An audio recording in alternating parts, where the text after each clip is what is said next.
Hi, sir. Bye-bye. Yes, sir. Hi, my name is Aaron Webster. Aaron Webster. Yeah. What? Gary. Gary, nice to meet you. So what is going on here? What is going on? Well, it's kind of like if I could start from the beginning. Yeah. Yeah, walk me through. I have no idea what's going on here. It's kind of like, well, we're down in Texas. Yeah. And, this is something I learned. Yeah. Like June of Texas. All right. June. You came to Maine from Texas?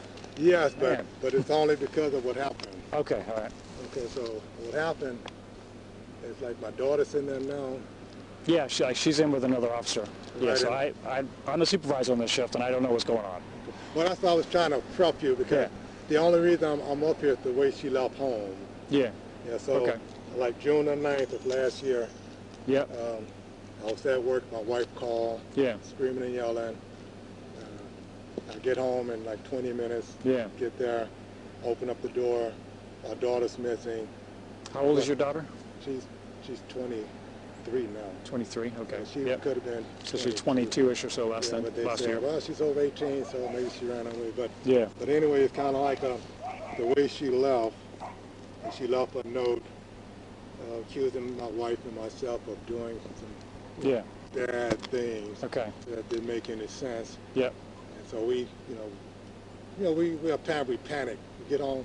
Yeah, so absolutely. We thought it was like, it's kind of like we thought it was a home invasion thing. Right. Open up her window, she's missing, some of her stuff missing, and she's not there. So, so when I get home, it would be scary for sure.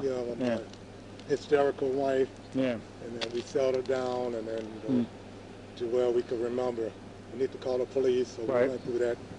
Like right now, I could get through it, but on that day, we couldn't think. Absolutely. Was she only child, or at the children's house? Two brothers and all. Two brothers, yeah. Yeah, but in any case, that's how it started. And she left a note after the police came, and then my older brother, I know we have been calling, so he was sending messages, and somehow she sent him a message to say she left a note in her room. So your daughter sent your brother a message. Yes. Yeah. Okay. Well, after we have been calling, maybe like 3 hours after. All right. So you're trying to check on her. She wouldn't answer, but she sent a message to your brother. Is that? Yeah, that's something like that. Yeah. Okay. All right. And then in her note she said,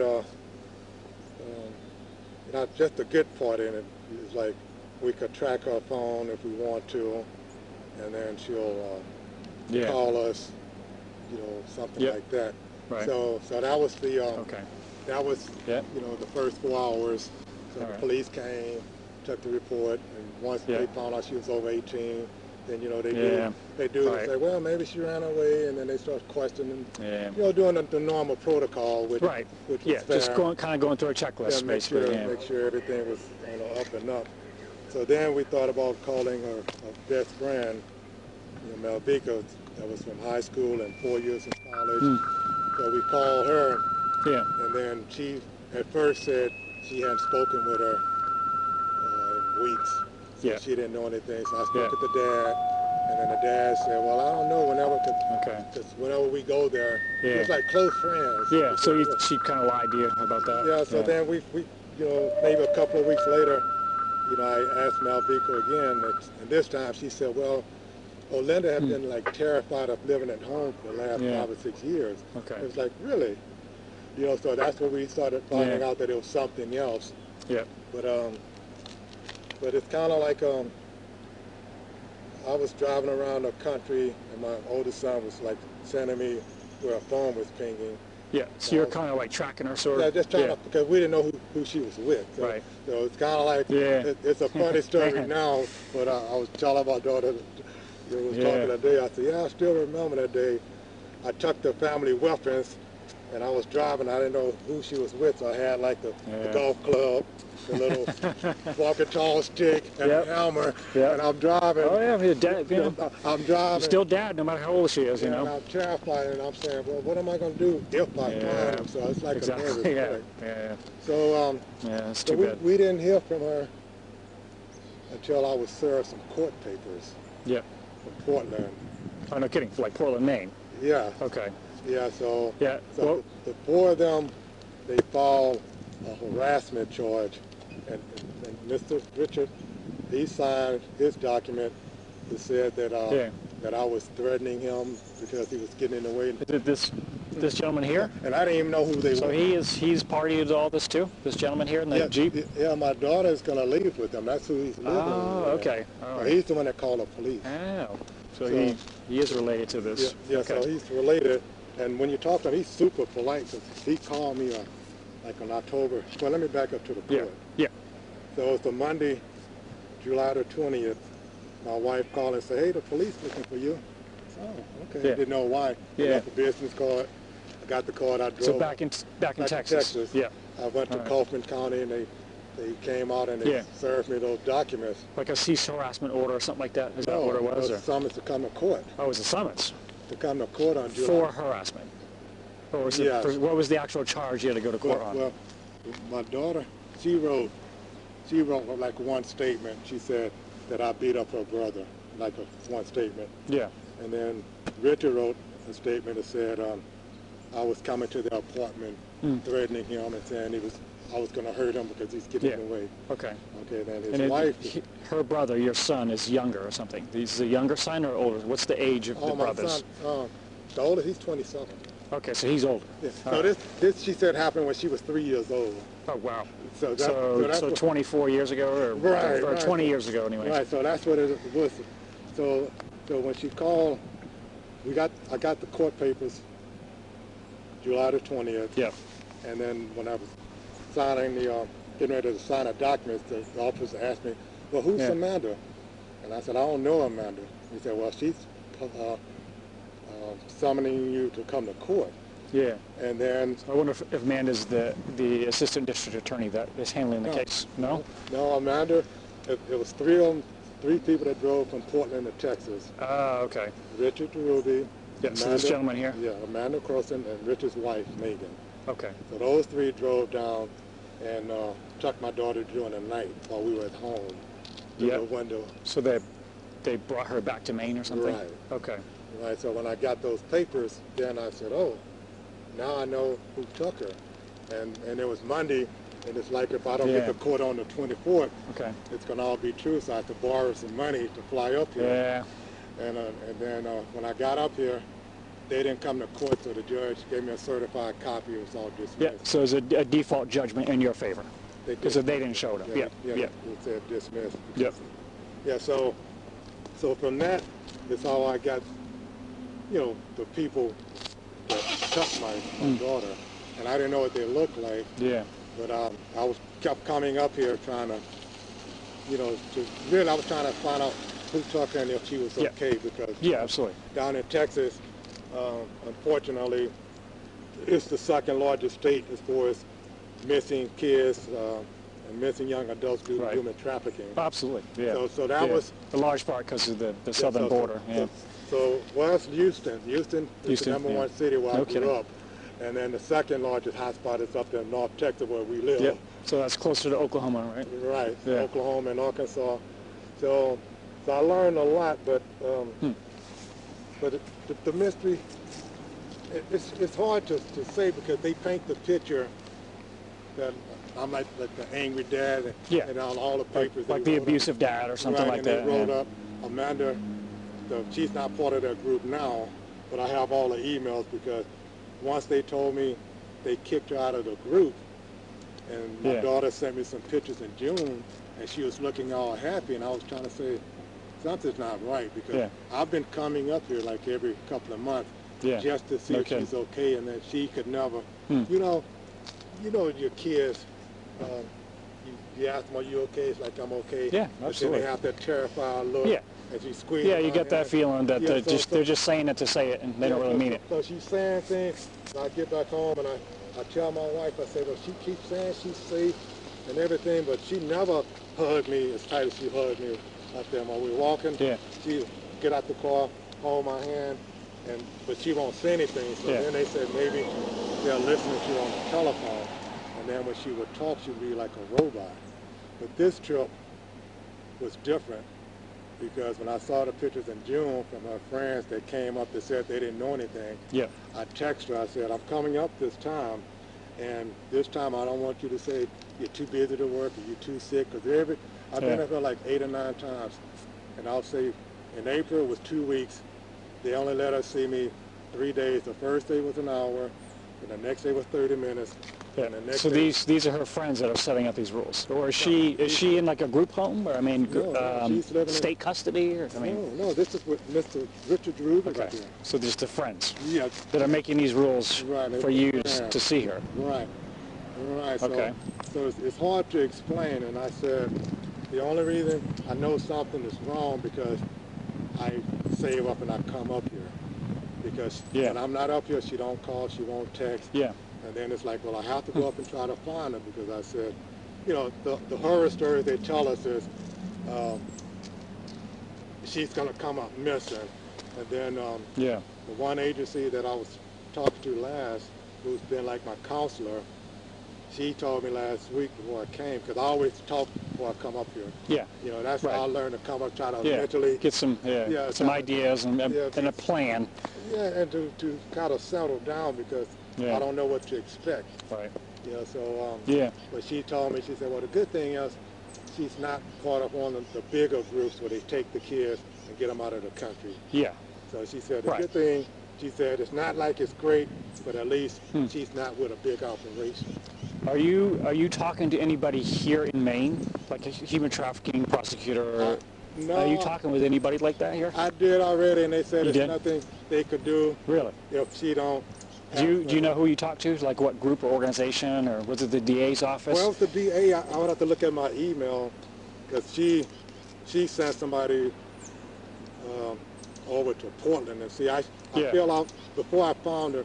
You know, I fill out the FBI reports. Yep. Homeland Security. Yeah. The National Agency of Missing and Exploitation. All the things they told me to do. Right. I did all that, and then I never heard anything. And it's tough. I mean, I'm gonna be honest with you. It's tough when we're talking about a 23-year-old. If she was 16 or 15 or something, this would be a lot easier. Yeah. And that's probably why you're not getting a lot of results with these organizations because of her age. Well, they tell me that. They said, Exactly. So they always said if it wasn't for her age, we could do something. Yeah, and I hate saying it to you. As a father, I have a son. I don't have any daughters. And I feel you, and you're concerned as a father, and the lengths that you're willing to go to protect your daughter. I get it. Like you're up here multiple times in Maine, spending your hard-earned money. And money's tight for me right now, for a lot of other people. Yeah, it's kind of like... Temple, I get it. So you've talked to people here, human trafficking people here in Maine, and you haven't gotten really any results, any help. Well, they cannot. They said they can't, right? Because she's 23 years old or 24. They said she have to call, so I done gave all the information. So they say right now, unless she asks for help, and they say, well, they say once she asks for help, we could help her. Yeah. And that's kind of the same with us as the police, you know. Yeah, I know. It's kind of like I'm not. I mean, I learned a lot. Yeah. So what happened today? Like what happened today? Like walk me through today. Like what happened? Today, I was driving with my daughter, and she just started, I guess, another job training and stuff. And I know she's exhausted because they keep her up all night. So I've been picking up in the morning, taking her to work. Yeah. And I picked her up this morning, and by the time I backed up, she fell asleep and snoring and exhausted. Yeah. Yeah. So I told her I was going to go out to the hotel where I was to get my refund. Put that in, and I could stay till Saturday. Yeah. So you canceled your So we was on the way to do that, yeah. and then we got the telephone call to come back. So to talk to Officer Wagner here. Yes. Hello, sir. Thank you for stopping by. I know this can be very chaotic and a little bit stressful, but we want to make sure everyone is safe, and that was our big concern. I understand. Okay. Again, I know it's stressful getting calls from the police, but thank your daughter too for talking to us and all that. If you have any questions for us. I do. It's kind of like you're talking about that. Yeah. Yeah, and it's kind of like Are you okay if I take my mask off outside? Oh yes. Okay. Yeah. Yeah, we'll just. No, it's kind of like from all the agencies I've been talking to since Yeah. the way my daughter left in June of 2020, they all are telling me it's like the classic case of human trafficking. So this group like Mr. Richard that's in the phone there and his wife, Miss Megan and Amanda, that they kicked out of the group, they drove down on June the 9th and left Texas with our daughter, and we didn't know till we went in our room she was missing. So it's been like a story of trying to first find out really if she was still alive, and then if she was safe. And so I've been coming up here, not like every month, because I have to save up and try to get a good ticket, things Right. like that. But I've been coming up a lot, and this is the first time she's been like free to spend time with me, because we've been going out to Dartmouth, Massachusetts. Yeah, Dartmouth, Mass. Hotel is. Dartmouth, And then, Massachusetts. That's a long drive. Right, and I was asking her, are you sure it's okay? Because before the trip, she could only spend like 30 minutes with me or an hour. And then she's So these are rules set by the group of friends. Yeah, so she's always been watched, and I could tell. So when I came this time, I always asked her, you sure you could go with me? And then that was Saturday. And then Sunday, she asked me, can we go to Salem, Massachusetts? And I said, well, where is it? We plugged it in, and from here, it's like maybe 2 hours and 20 minutes. I said, you sure you could go? Yeah. When do we have to get back? She said, and then she's talking in her firm voice, what do you mean? I'll come up when I get ready, Yeah. And so we went, got back about 8:30 that night, and I was like really shocked because this never happened before. Yeah. And then Monday, she's up here.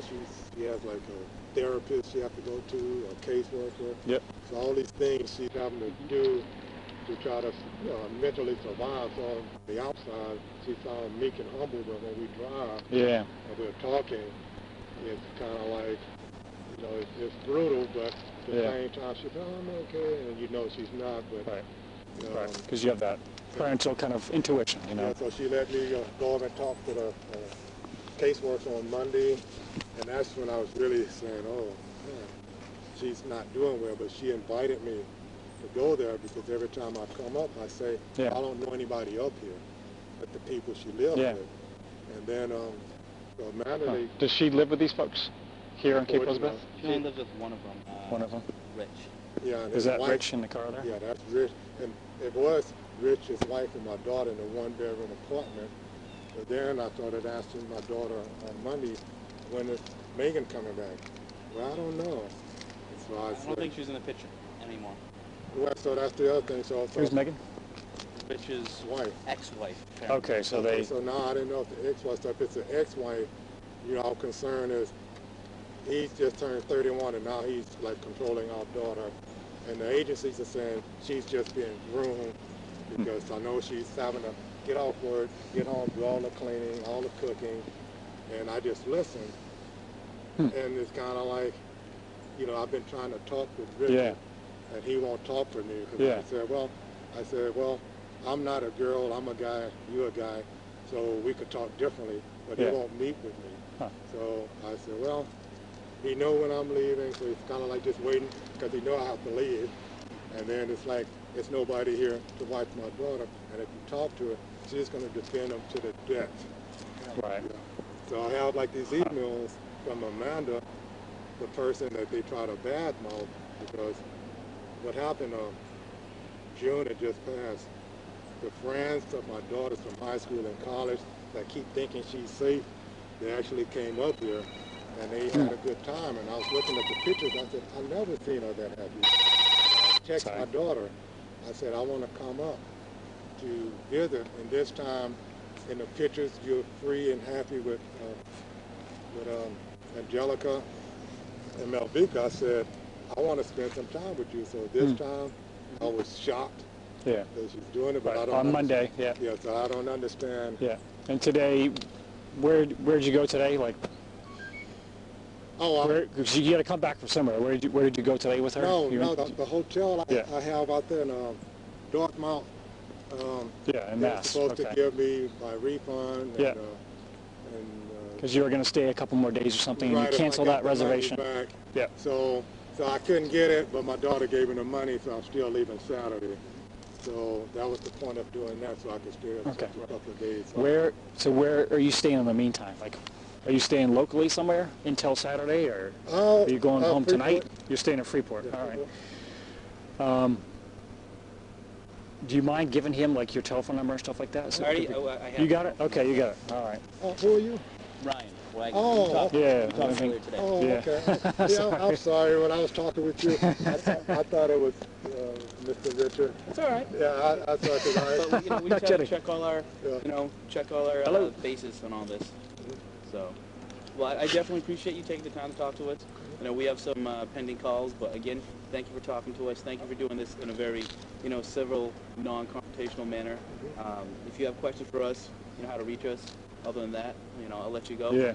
If I have you, a question. yeah, go ahead. Okay, this is what I want to ask. This, I was trying to get my daughter to look at this, and she won't look at it because she's defending Rich. Because now I didn't know that Richard split from his wife. I just knew she disappeared. So I was trying to find out what happened to her because when I asked him about Amanda, he said, I don't know about Amanda anymore. She's not with us anymore. Yeah. So then it's like, They well, all wait had a minute. falling out about 3 weeks ago. That's what I was told. Yeah. And his wife Megan left. So. Well, the emails from the other Amanda, because once this goes back to the pictures in June, then I thought, let me just send a letter to Amanda at the address of the court papers, asking her a question, because I was trying to verify if they were telling me the truth. Yeah. And I didn't know, and then she responded, sending information that contradicts everything that they tell me. So I wanted to see if I could leave a copy of this with you guys, or what. I mean, do you have her a copy? Or she won't take it from me? Is that? No. I don't want, because Richard's going to take it. Okay, I gotcha. Yeah. Yeah. Yeah. So that's the thing is. Yeah. What's the nature of the emails from Amanda? Well, I'll say they were blaming Amanda for Yeah. the one making the decision to come down to take my daughter. Yeah. But then when Richard called me, he said, because I asked them when they were driving down, because it's a long way. So I said, when you guys were driving down to Texas, knowing what you was going to do and knowing we was going to be in the house, that didn't bother you? And he said, well, I'll drive anywhere for a friend unconditionally. And then he switched over and said, well, I should be just glad that they are happy. Mm-hmm. So, and he's real polite sounding, and it's like, it was like chilling. I said, wow, this guy. And I told him, I said, you sound like a likable guy if it wasn't for what you did. Yeah. But they were telling me Amanda, who's 27, made him and his wife, who was 30 and 31, do something. And I was just saying, I don't think so. Yeah. Well, I guess one of my concerns is that just note you left him, Right. Thank you for allowing my daughter to spend time with me. I need you to provide my daughter with her own vehicle.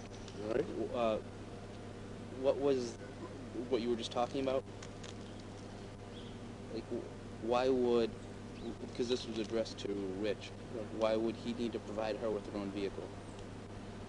Well, it's kind of like I've been trying to get him to talk with me since I've been here, and he won't. And obviously you said yeah, so it's kind of like, because I was telling my daughter, I don't want to tell you something and you go to him, and when I leave, you're going to suffer. And I told her, I said, I don't want to put you in the middle. And then he just wouldn't get to me, so I said, well, I'll just text him the questions. Yeah. And I didn't know he was going to take the question and turn it to a threat. Well, and then the next one is, I need proof of life for Amanda Elizabeth Crossan and Megan Elizabeth Hogan. And those are two other friends? Those are the people. Amanda's the one who sent you the emails. And Megan is Rich's. And Amanda was just a friend, like part of that couple. She was the three that came down. Like a threesome, for lack of a better term. So I just sent them that just because I don't know, I'm not trained in that, I don't know what to say. It's just that, how do I know that they're okay, still around? Yeah, so you were kind of just looking to check on the well-being of your daughter. Yeah, I came down to try to verify if she's really safe, because when I'm here, I could tell she have to look around, she have to do stuff. Yeah. And when I talked to her, I said, you need your own vehicle. If they came down to get you, knowing what they was going to do, whatever it is, they know you need transportation because she cannot go Yeah. anywhere. Whenever they work, he get the job, Yeah. and their jobs at the same place. So they were working at Lowe's together, and they were working at Home Depot together, Yeah. and they was working at the grocery store together. Now they're starting up this new job together. So, in my opinion, he's finding the jobs, and she's gonna do whatever he say because they call it the grooming process. Yeah. So your concern really is that he is kind of controlling her and her behavior because you think Yeah, that he is grooming her to work in the sex trade. That's what I was told. Okay, so that is kind of what your concern is, right? Okay, I just want to make sure I'm interpreting this right in my mind. Because see, when they came up, Richard and his wife moved in with Megan in her apartment. Okay, then after they got my daughter, then maybe 8 weeks later, they split up. Yeah. And now they give my daughter to use her name and credit to get another apartment, and then they move in with her. And now I found out, okay, now the wife is not there. Now it's just them. And I keep saying, you know, I get the information from all the agencies, and I said, well, I'm listening to them. This is, And I just, how do I verify it? Because she's 23. Right. Yeah. And so I tell my daughter, I said, just because you guys wrote something to say something don't mean it's true.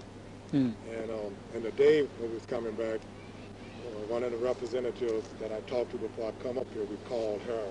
Yeah. That was Marie. She's of a human trafficking firm down there in Houston. So she was referred to me, so I talked with her. And then, well, we got a call from that Marie, was it Freeland? Yes. Saying that, inquiring why were we investigating this matter for a father and daughter spending time together. And she didn't say where she was from or who was that, but if she's calling the police department, I was kind of surprised she wouldn't say she's from that type of task force or something of that nature. Yeah, this is probably a non-government organization. Yeah, she's they have a non-profit, but Yeah. I guess when I was talking with her, I told her like last year, believe it or not, the Portland police, when they were living in Portland, they told me to stop coming up here because they said I was in their eyes. So I was looking like the bad guy. Yeah. And they're the one that told me it's not a police matter. Yeah. And then I spoke to an attorney. This is like over 6-8 months, and then I could get the email. But the attorney, she told me, unfortunately, because she's over 18, it's not a legal matter. So, you know, this is like week number 16. So I just kind of, everything people tell me to do. And so the story you're telling me is of a desperate father, and I hear your concern. Was there anything in your conversation with his daughter today that would kind of lead you to believe that she's being trafficked or held against her will or anything like that? Not right now. Not at this point. So I guess, you know, my suggestion to you, you know, you're coming up here every couple of months to kind of check on her in person. As long as she's here in Cape Elizabeth and is living here in Cape Elizabeth, you could actually do what's called a well-being check request. You could call us and we could go and check, talk with her, and then let you know kind of how that conversation went. Because Janet Mills did that. I contacted the governor. Oh, the governor. Oh, my goodness. And she sent somebody over. I don't know where they came from because my daughter called me. I wonder for state police or something like that. She called me and said, hey, did you send the police? And after she settled down, I said, well, I call a lot of agencies because I said, I don't know. I said, people tell me to do something, I submit it, and I forget about it. But she said they sent the police over. So then she started telling me, my daughter, this was like May the 15th we just passed. She said, the next time an agency call you and ask you how I'm doing, tell them I'm okay. Yeah. And I'm listening. Why would I do that when I feel that you're not okay?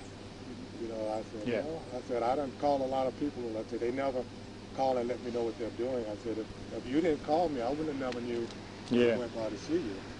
Right. It's just that So now it's kind of like from the beginning. I can see it's gradually done got worse. First it was 4, then it was 3. Now it's just 2, and she's stuck with no transportation. She cannot, wherever she go, he have to take her if he want to. And I know she done told me sometimes she have to walk to work at the other job, and I listen because she'll say, oh, you know, I have to walk, you know, to work, but I could get there within an hour. She's talking nonchalant. Yeah. And I just listen. Yeah. So that's why I'm trying to get her transportation. Right. So that's why you wrote the note about the car. Right. Because you feel like she needs transportation, and to where because he's kind of exercising control over his responsibility to provide that. Take her to work, take her to the store, anywhere, for anything. Yeah. She have to ask, you know, she don't have a license. She's like 1,000 miles from. I mean, she know you two, but so now she know you two and Richard. So now she know 3 people because now he got rid of his wife. Right. So it's kind of like, and that's all. I look at the numbers and I listen, and then they say, you know, just try to make sure she don't disappear. So then I try to stay in touch with Richard, and then he won't talk to her. Yeah. He won't, and I won't. Like I told my daughter, I'm not going to chase him. It's kind of like he know why I'm here. He know what he did. I just want to ask him questions so I can just say, well, you brought up here. You need to get her a car. She needs to have some freedom. She needs to do this. And he's going to say, I don't have any money. And then say, well, why did you guys bring her up here? All right. And that's just, you know, because, you know, you can imagine my wife is like all my brothers and everybody back. So it's not just me and my wife. It's like the whole family. Yeah, the extended family. And that's why they keep calling me. And I said, well, I mean, I cannot, Would you sadly, I wasn't disinformed about this until June the 9th. Yeah. But as I talk to agencies, they say, oh, this has been happening a long time. And they give me the agencies, I contact them, and they started giving me the information. They said, wow, I did not know this. Yeah. And they say that's why when it happens to parents, you know, they tell me we are lucky in the sense that I found her before she disappeared because I was driving around. Yeah, you just went off. They wouldn't have never let her call me. Yeah. You know, so, and it's just that, you know, the thing is, you know, I don't want her to get hurt. I don't say anything to her to get her upset. When I'm up here, like, first, I'm glad, you know, she's still in one piece. And she had a good talk today with that rep because they cannot call anyone. So when I was talking, she had me to put on speakerphone, and she just asked her, can I talk with you? And my daughter said yes, and then I gave them the phone. But she won't, I mean, and all I can say is I don't like to understand the grooming process, but I know it works. Because like I know it's my daughter, these last 4 days, I know she's still in there, but she's will defend Mr. Richard to the end. And she met them online, only been knowing them for like 3 years, so I don't know how it works. Yeah. So right now with it being no wife, so eventually I don't know if they're sleeping together now, you know, and then it's going to be that issue. I asked them, they said no. Of course it is. Yeah. Because I was trying to, you know, when I was with her, when she invited me to go talk with her caseworker, she actually gave me a caseworker number and a therapist number. Told me to call. I said, no, you're going to have to call them. It's okay that I can talk to them. Right. So she was trying to do that because when I was there on Monday, I could tell something was wrong because the caseworker kept looking at me. And it's like, you know, because I was outside until they finished because I said, I'll just see her. So you dropped her off at her session, therapy session. Yeah, kind of stayed outside and waited. Yeah. You know, so then when she was asking, well, when am I going to see you again? And I'm not going to be here next week. So she said, oh, no, I have to call you because I don't know my schedule. And I know she has to check with, you know, Mr. Richard, when can you take me, like 40 minutes from here. So it's all those, you know, those little restrictions that she don't quite see because, you know, I cannot imagine what she went through, but she had to be terrified to, well, what she's been through. Yeah. And it's just that I said I try to come up here because you know, they say, well, if you don't go, they're going to be telling them, well, if they care, they will be coming up here. It's like, well, it's not that easy to get up here. Right. It costs money and time, yeah. It's not like the next state over, you know. Absolutely. Well, like I said, we definitely appreciate you talking to us.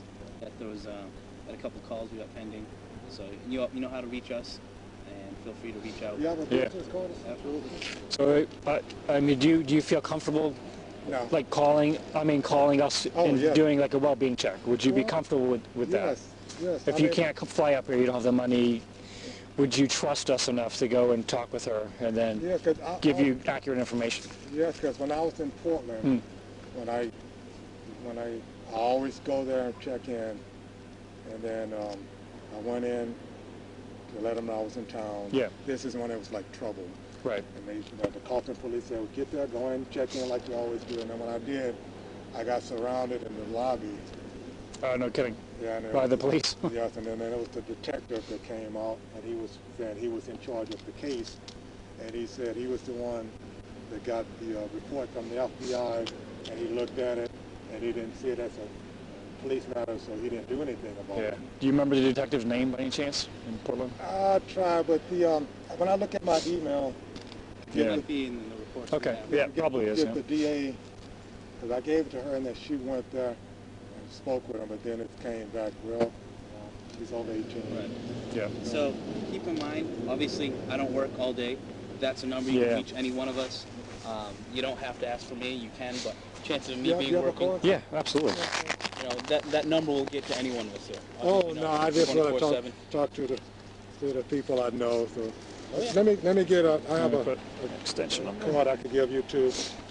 And it's kind of like that information I could email, because I have to keep the hard you could scan it and email, in case I get stopped and they want people, well, what are you doing up here? And I cannot explain it, but I could have that and they can.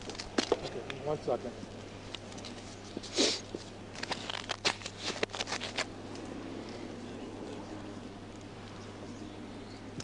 .1044 or something else. I get a little bit of 1044 vibes, big time. Nothing's adding up. Yeah.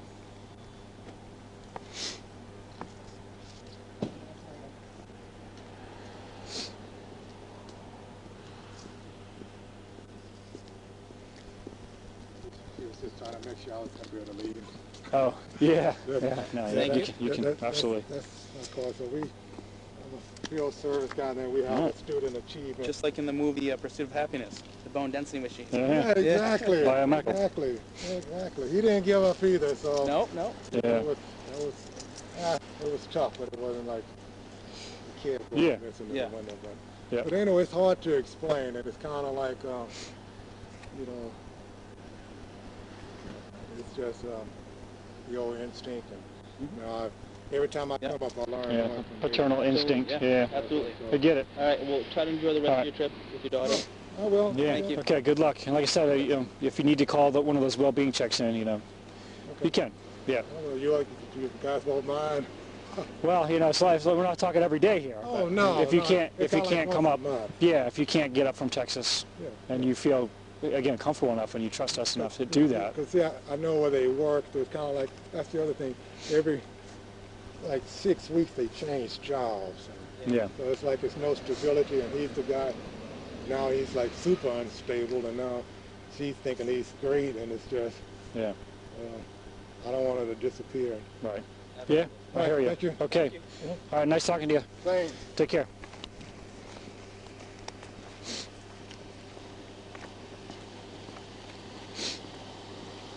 I'll be in a minute. Yeah.